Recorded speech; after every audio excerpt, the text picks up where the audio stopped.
ये कहानी है एयर फ्रांस फ्लाइट 447 की। सोचिए एक ऐसे प्लेन क्रैश के बारे में जो हमें इस बात की चेतावनी देता है कि टेक्नोलॉजी पर आंख बंद करके भरोसा करना कितना खतरनाक हो सकता है। तो चलिए इस पूरे मामले की तह तक चलते हैं।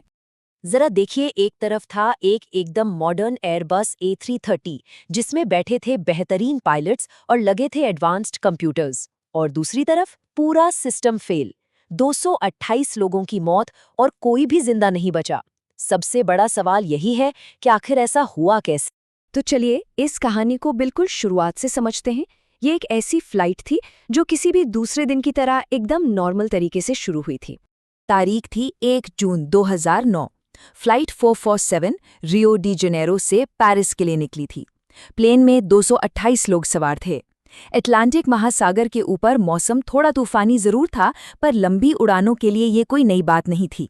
और प्लेन की हालत वो बिल्कुल ठीक थी। इन्वेस्टिगेटर्स के लिए सबसे पहली पहेली यही थी।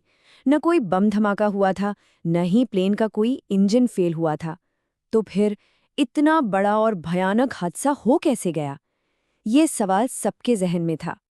और इसी सवाल का जवाब हमें कहानी के उस मोड़ पर ले जाता है जहां टेक्नोलॉजी ने हाथ खड़े कर दिए और प्लेन का पूरा कंट्रोल वापस इंसानों को सौंप दिया। देखिए कि ये सब हुआ कैसे, बिल्कुल एक के बाद एक। बहुत ज्यादा ऊंचाई पर बर्फ के छोटे छोटे क्रिस्टल्स जम गए। इन क्रिस्टल्स ने पिटोट ट्यूब्स को जैम कर दिया, मतलब वो सेंसर्स जो प्लेन की रफ्तार मापते हैं।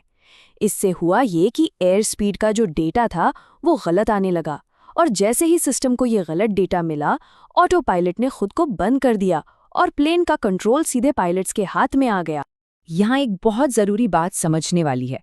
प्लेन की रफ्तार असल में कम नहीं हुई थी, बस उस रफ्तार को सही सही नापने वाला सिस्टम बंद हो गया था। तो ये कोई मैकेनिकल प्रॉब्लम नहीं थी, ये एक इन्फॉर्मेशन प्रॉब्लम थी। और जैसे ही टेक्नोलॉजी ने कंट्रोल इंसानों को दिया, कहानी उस हिस्से में पहुंचती है जहां एक छोटी सी इंसानी भूल एक बहुत बड़ी जानलेवा गलती में बदल गई। जैसे ही ऑटो पायलट बंद हुआ, जूनियर को पायलट ने कंट्रोल संभाला।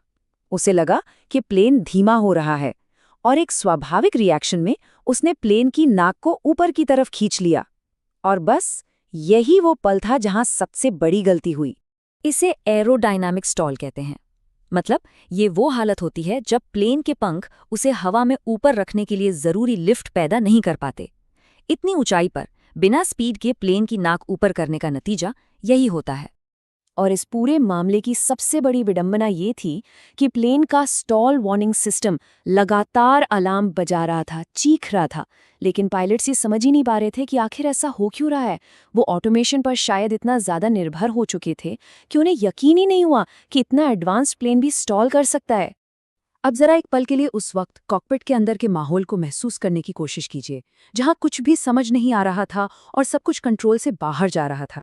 कॉकपिट के अंदर पूरी तरह से कन्फ्यूजन और अफरा तफरी का माहौल था। स्टॉल का अलार्म लगातार बज रहा था, इंस्ट्रूमेंट से उल्टी सीधी रीडिंग्स आ रही थी, एक पायलट प्लेन की नाक ऊपर खींचे जा रहा था तो दूसरा समझ ही नहीं पा रहा था कि हो क्या रहा है। और ये सब जब शुरू हुआ तब कैप्टन कॉकपिट में थे ही नहीं। वो लोग असल समस्या को पकड़ ही नहीं पाए। और इस बात से अंदाजा लगाइए कि वो लोग कितने कंफ्यूज्ड थे। प्लेन पूरे 3 मिनट तक लगातार स्टॉल की हालत में गिरता रहा।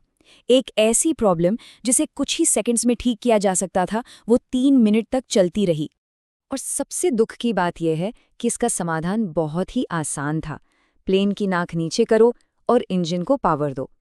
ये पायलट्स की बेसिक ट्रेनिंग का सबसे पहला सबक होता है, लेकिन उस तनाव और घबराहट के पल में वो ये भूल गए। इस भयानक हादसे के बाद अब हम कहानी के उस हिस्से में चलते हैं जहां एक लंबी और बेहद मुश्किल जांच के बाद आखिरकार सच्चाई सबके सामने आई। पता है, इन्वेस्टिगेटर्स को अटलांटिक महासागर की गहराइयों से उस प्लेन का ब्लैक बॉक्स निकालने में पूरे 2 साल लग गए, लेकिन जब वो मिला तो उसने सारी कहानी साफ कर दी। जांच के नतीजे एकदम साफ थे। ये कोई मैकेनिकल खराबी नहीं थी। असल में क्रू ने सिचुएशन को पूरी तरह गलत समझ लिया था। उनकी हाई एल्टीट्यूड स्टॉल ट्रेनिंग में कमी थी, और सबसे बड़ी बात, वो ऑटोमेशन पर जरूरत से ज्यादा निर्भर हो चुके थे। इसे ऑटोमेशन पैराडॉक्स भी कहते हैं। मतलब सिस्टम जितना भरोसेमंद होता जाता है, इंसान उतना ही बेखबर हो जाता है कि जब वो फेल होगा तो क्या करना है। तो इस पूरी कहानी का निचोड़ बस एक लाइन में है टेक्नोलॉजी ने तो चेतावनी दी थी, लेकिन इंसान उस चेतावनी को समझने में ही नाकाम हो गए। और ये हादसा हमें एक बहुत बड़े और ज़रूरी सवाल पर लाकर खड़ा कर देता है। क्या हमारी टेक्नोलॉजी हमें बुनियादी बातें भुला रही है? इस पर सोचना बहुत ज़रूरी है।